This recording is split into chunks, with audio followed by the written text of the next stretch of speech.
Hi, I'm Ted Price, founder and CEO of Insomniac Games, and I'm here with some tips and tricks for Fuse.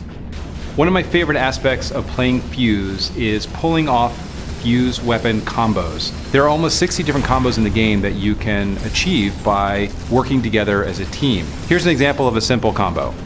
Izzy crystallizes a bunch of enemies. Jacob fires the arc shot into those enemies and triggers a flare burst. This gives both Izzy and Jacob lots of points. But we can take it a step farther. Izzy crystallizes a bunch of enemies with her shatter gun. Naya triggers a chain of black holes which then shatters the crystallized enemies. What this does is create the vaporize bonus for both Izzy and Naya. This is Doug Sheehan. I'm the lead gameplay programmer on Fuse, here with some pro tips on echelon mode for you to help you survive and not just get owned. Very first thing to do, use your skill points. They are going to be the biggest thing that saves you in this game. Once you get those, you can do a few things to help you and your team keep on going and get further into echelon mode. First one with Dalton, use both your shields. You have a drop shield and the mag shield to use, and you can set up shield forts to really help your team out. So then there's Jacob. Use the map to your advantage. He's got a trap function for a reason. You can drag enemies, they'll chase you around a lot more in echelon mode than they do in campaign.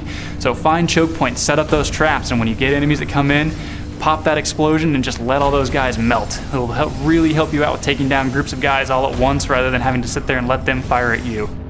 I'm Joel Goodsell, lead designer from Insomniac Games. I'm going to talk to you about an innovative feature in Fuse called Leap. The Leap feature is the ability for you as a player to jump into any character that's not being played by another human at any point you want.